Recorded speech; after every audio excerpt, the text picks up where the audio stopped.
Bonjour Julien Fréburger. Bonjour Monsieur Pernet. Merci d'avoir accepté l'invitation du Républicain Lorrain ici au cœur de notre rédaction. Vous représentez devant nos caméras Nicolas Sarkozy, le candidat de l'UMP pour cette élection présidentielle. Alors justement, avant de répondre aux questions que nos lecteurs et nos internautes ont souhaité vous poser via cet écran qu'on a devant nous, un petit tour rapide de la campagne, de votre campagne.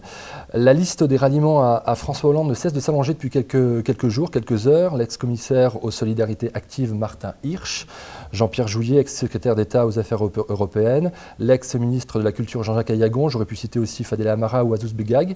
Jean-François Copé a exprimé il y a quelques minutes son indignation et sa tristesse. Que se passe-t-il? J'observe que les personnes que vous venez de citer ne sont pour aucune d'entre elles membres de l'UMP. Et pour ma part, je n'ai jamais cru au ralliement de la dernière heure. Donc pour ma part, je suis vraiment à la fois un petit peu consterné de constater que ces gens rallient un autre candidat quelques jours avant l'élection, et en même temps, je ne suis guère surpris. Donc voilà, c'est aussi simple que ça. Ce sont des gens qui ont décidé au dernier moment de jouer une carte qui est certainement personnelle. Moi, je préfère me concentrer sur la campagne en général et sur le projet que nous présentons et que nous défendons devant les Français. Est-ce que ça veut dire que l'ouverture en 2007 et un petit peu après a été une erreur? L'ouverture n'a pas été une erreur parce qu'elle a finalement permis de réunir des sensibilités différentes de manière à être un petit peu plus proche des attentes des Français. Bien. Vous savez, l'ouverture, elle a été caractérisée par quelques noms que vous avez cités, mais elle est caractérisée par bien d'autres personnes. Il y a l'ouverture politique, il y a aussi l'ouverture sur la société, l'ouverture sur les différentes sensibilités que l'on trouve hors champ politique. Donc je ne me fais aucun souci. Des bonnes volontés et des compétences, des talents, il y en a, et il y en aura bien d'autres pour accompagner Nicolas Sarkozy au cours, je l'espère, de son deuxième quinquennat. Alors on vit cette campagne en temps réel sur tous les supports, dans notre journal aussi. Elle s'emballe aussi parfois sur les réseaux sociaux. Est-elle selon vous à la hauteur des enjeux et des attentes des Français? Moi je constate qu'il y a quand même des débats de fond qui sont abordés au cours de cette campagne. Donc tout n'est pas à jeter par-dessus bord. On est dans une période difficile, on est dans une période incertaine. J'essaye de me placer vraiment du point de vue de mes concitoyens qui se posent des questions quant à leur avenir, quant à l'avenir de leurs enfants. Il est donc normal de passer d'un sujet à l'autre, et je dirais que cette fébrilité, cette inquiétude palpable dans les discours, dans les réactions, dans les échanges, tout cela est normal. Et j'observe que face à ces inquiétudes, face à ces attentes considérables, il faut avoir un langage à la fois tourné vers l'avenir et un langage responsable. Nicolas Sarkozy me paraît d'une sincérité et d'une honnêteté à l'égard des attentes des Français extraordinaire. Il ne leur raconte pas n'importe quoi, il essaye de leur dire la vérité, toute la vérité, et il n'est pas là en train de faire des promesses mirifiques pour faire rêver, pour gagner des points. Il est vraiment là pour dire les choses telles qu'elles sont. Moi, je crois que cette voix solide, cette voix responsable, finira par emporter la conviction d'un grand nombre de Français. L'abstention est donnée à près de 30% par les différents instituts de sondage. C'est un chiffre qui est supérieur d'ailleurs à celui de 2002. Est-ce que cela inquiète votre camp pour le premier tour ? Écoutez, l'abstention, elle concerne finalement tout le monde. Moi, je constate que des gens sont un petit peu effectivement dans l'expectative, se demandent s'ils vont aller voter ou pas. Moi, je les incite à y aller, quel que soit le choix qu'ils effectueront, parce que ça fait partie du devoir des citoyens, ça fait partie de cet effort républicain et citoyen que chacun doit faire. Donc la lutte contre l'abstention, c'est une priorité. Alors tous les instituts de sondage, encore eux, donnaient Nicolas Sarkozy vainqueur en 2007 au deuxième tour. Un quinquennat plus tard, c'est François Hollande qui se retrouve dans la même position. De quelle manière l'actuel locataire de l'Élysée peut-il, selon vous, retourner la situation? En continuant sur la même lancée, c'est-à-dire l'authenticité, la vérité.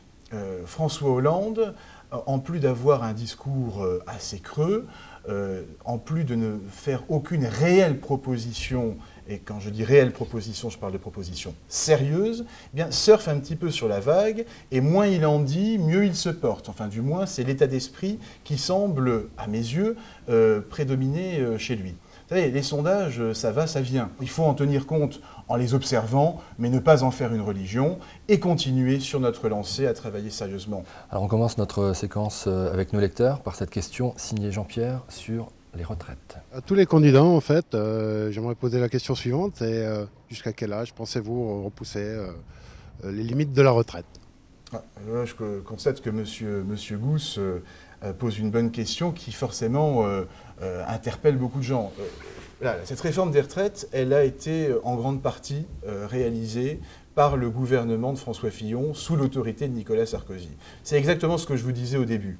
Il y a une question de sincérité, il y a une question de vérité. Évidemment, si on veut être populaire, si on veut être au firmament des sondages et des intentions de vote, on peut raconter n'importe quoi. On a entendu parler du SMIC à 1 700 €, pourquoi pas 2 000 après tout. Nous, on a décidé de faire les réformes qui s'imposent. Et parmi les réformes qui s'imposent, la réforme des retraites. Donc l'âge de la retraite a été repoussé. Après bien des contestations tout à fait normal et légitime, le projet a finalement été finalisé. Donc voilà, donc on n'a pas prévu dans les années qui viennent d'aller plus loin. Simplement, à un moment donné, quand la durée de vie augmente, quand les conditions de santé globalement progressent, ce qui d'ailleurs dénote d'une évolution favorable de notre société, il faut en tirer les conséquences. Et si on veut sauver le régime par répartition, qui est une marque de fabrique de la solidarité nationale en France, eh bien, il faut de temps en temps faire un effort. On a su le faire sans vouloir à tout prix être populaire, contrairement donc à certains des concurrents de Nicolas Sarkozy qui promettent tout et n'importe quoi. On entendait Madame Royal déclarer il y a encore quelques semaines que son parti, s'il était élu, reviendrait à la retraite à 60 ans. C'est irresponsable, et cette irresponsabilité des socialistes, moi je la dénonce avec fermeté, parce que ce n'est pas ça, rendre service aux Français, rendre service à notre pays. Daniel s'intéresse maintenant à la question de la sécurité. Que comptez-vous faire pour les zones de non-droit dans les banlieues ? Alors, ce monsieur, Daniel Steinmetz, pose là aussi une vraie question. Les zones de non-droit, les banlieues, la sécurité publique, tout cela fait partie du cœur du projet de Nicolas Sarkozy. Je note tout de même que depuis qu'il a été ministre de l'Intérieur, depuis son élection à la présidence de la République, globalement, et les statistiques qui n'ont pas changé, les chiffres qui sont toujours les mêmes depuis M. Chirac, depuis M. Jospin, tentent à le démontrer. L'insécurité a perdu un petit peu de vigueur ces dernières années. Donc moi je crois qu'il faut continuer, politique de fermeté, dire qu'il faut ne pas hésiter à sanctionner à un moment donné, allié à une prévention active et peut-être à une police, je dirais, un petit peu plus présente sur le terrain dans la journée. Tout ceci me paraît aller dans le bon sens. Les socialistes n'ont jamais fait progresser la cause de la sécurité publique, de la tranquillité de nos concitoyens. Nous, on est volontaires. On souhaite permettre les conditions d'une sécurité publique optimale pour tous, quel que soit le quartier, quelle que soit la commune, quelle que soit la sociologie de la population. La question d'Emmanuel concerne le pouvoir d'achat et l'Europe. Comment les candidats comptent harmoniser les salaires pour la classe moyenne au niveau européen ? Ça, c'est une excellente question parce que le thème du pouvoir d'achat, c'est un thème qui occupe l'espace public depuis plusieurs années. On est dans un pays extraordinaire qui a un potentiel formidable, tout comme notre département de la Moselle, mais on ne permet pas, justement, on ne permet pas que les potentialités des individus s'expriment pleinement. Je m'explique. On est passé à un système qui a voulu que les 35 heures soient un cadre unique pour quasiment tout le monde. On est également dans un pays dans lequel les entreprises subissent le plus de charges en Europe. Comment peut-on imaginer permettre la création d'emplois, permettre l'innovation, permettre la création de richesses dans de telles conditions avec un tel carcan.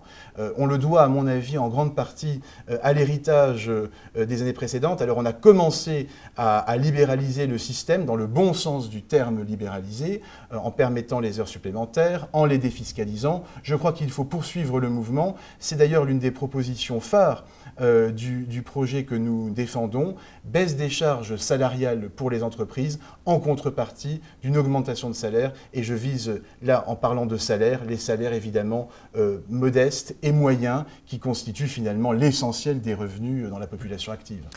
Question de Jean-Claude maintenant sur l'immigration.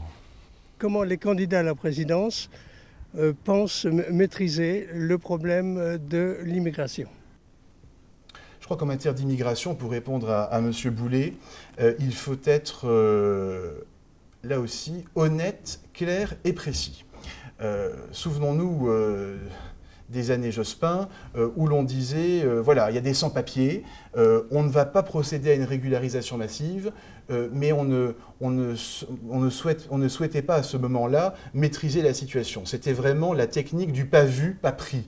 Moi, j'étais scandalisé et choqué par cette posture assez traditionnelle chez nos amis socialistes. Non, pour parler d'avenir, que proposons-nous? Nous proposons la maîtrise des flux migratoires avec la diminution de 50% des entrées sur le territoire d'ici à 2016.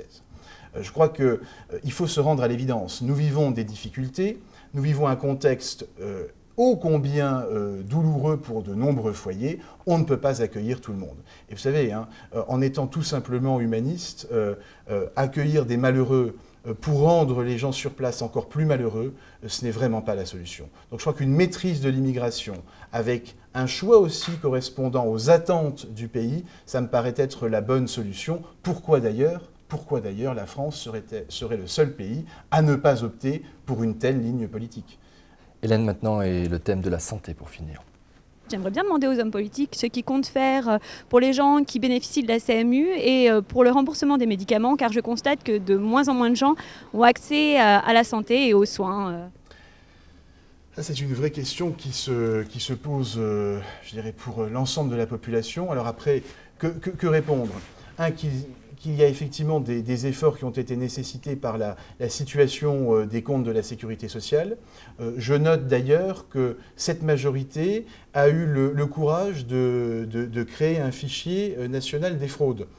Enfin, dire qu'on va enfin pouvoir pointer du doigt les fraudeurs, quels qu'ils soient. Hein, il y a les assurés, il n'y a pas que les assurés, loin s'en faut, pour rationaliser tout cela. Je pense qu'on est sur le point d'économiser l'équivalent de 17-18 milliards d'euros par an. Alors cet argent, naturellement, va servir à restaurer la situation et à permettre effectivement un accès aux soins et aux médicaments plus satisfaisant pour les assurés sociaux. Il y a beaucoup d'efforts à faire. Il faut aussi inciter les médecins à eux-mêmes prendre toute leur part au service public de la santé, qui, à mes yeux, s'exprime naturellement à travers l'hôpital public, mais aussi à travers l'exercice de la médecine qui doit être tourné vers l'intérêt des patients. Dernier mot, Julien Fréburger, si votre candidat a été réélu à la présidence de la République, quelle serait sa première décision ? Écoutez, alors sa première décision en tant que telle, je ne peux pas vous la dire, je ne suis pas à sa place. En revanche, si je pouvais me permettre de lui conseiller une orientation, c'est de poursuivre sur sa lancée en continuant de dire la vérité. Je crois qu'aujourd'hui, les gens ne se bercent plus d'illusions et ne croient plus aux discours extraordinairement généreux et chaleureux que l'on peut entendre à droite et à gauche, enfin plus à gauche qu'à droite. Je pense qu'il faut continuer sur cette lancée, l'honnêteté, la sincérité et l'effort pour redresser la situation et permettre la réduction de nos déficits publics.